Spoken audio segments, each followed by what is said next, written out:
Némésis propose à des néo-nazis de jouer les appâts pour planifier des guet-apens contre des antifas. On peut être 2 ou 3 filles à tracter là où vous voulez les choper, un peu pour faire l'appât. C'est ce que révèlent des échanges Telegram entre le groupe fémo-nationaliste et un groupe néo-nazi lyonnais auquel l'UMA a pu accéder. Ces messages remontent à octobre 2025. 5 personnes participent à cette conversation, dont une responsable de Némésis et Calixte Guy, le dirigeant du groupuscule nationaliste révolutionnaire Audace Lyon, qui a repris le flambeau du Bastion social et de Lyon Populaire, tous deux dissous. Némésis planifie alors sa séquence hebdomadaire d'agit-prop à Lyon. Le groupe tente de trouver une date pour une action commune. L'objectif, que les militants de gauche lyonnais, dont ceux de la Jeune Garde, soient mis au courant du happening et que les filles de Némésis jouent les appâts pour que les gros bras ultranationalistes interviennent. Au moindre signe de violence des gauches, on casse tout. Indique Calixte Guy dans la conversation. Il ajoute que ce sera le moment pour les militantes de faire une vidéo. Le jour même, les militantes de Némésis sont en retard. Leur action se limitera à du stickage,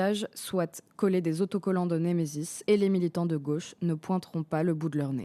Ah, mais la vérité, elle commence à sortir. Donc, apparemment, donc c'est bien, hein, tous ces groupes d'extrême droite, hein, qui essaient de tendre des pièges à des groupes d'extrême gauche pour venir se fight et que ça finisse en pugilat total. Donc, on a tout entendu, hein, dans cette affaire de Quentin. D'après son avocat, en fait, le fameux Quentin, là, il était même venu pour protéger le groupe Némésis. D'accord? Donc, ça voudrait dire en gros, hein, que Némésis a encore tendu un piège aux Antifa. Donc ils ont créé un guet-apens, ils ont appelé le fameux Quentin pour venir les protéger et il s'est fait tuer. Donc clairement, la responsabilité première, elle est d'une de ceux qui l'ont tué, bien sûr, mais au même niveau de Némésis, qui a donc en quelque sorte été complice du meurtre de Quentin.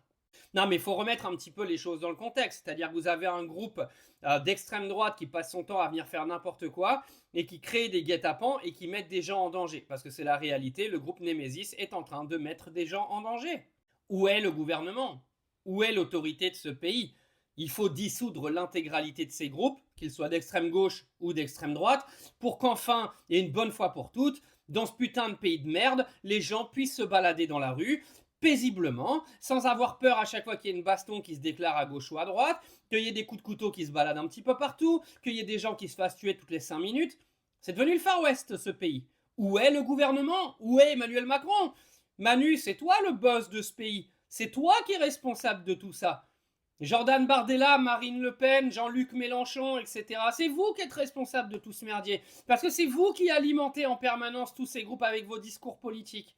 Vous êtes où juste pour parler à un moment donné de sérénité dans ce pays, de dissoudre tous les groupes qui se font passer pour des sortes de représentants de vos partis politiques. Il doit y avoir dissolution de l'intégralité de ces groupes de n'importe quel bord politique qu'ils se trouvent en fait. Arrivé un moment, les gens dans ce pays sont en droit de pouvoir sortir dans la rue sans à chaque fois être en danger, et les gens aimeraient bien un jour regarder la télé sans que vous leur laviez le cerveau avec votre politique de merde.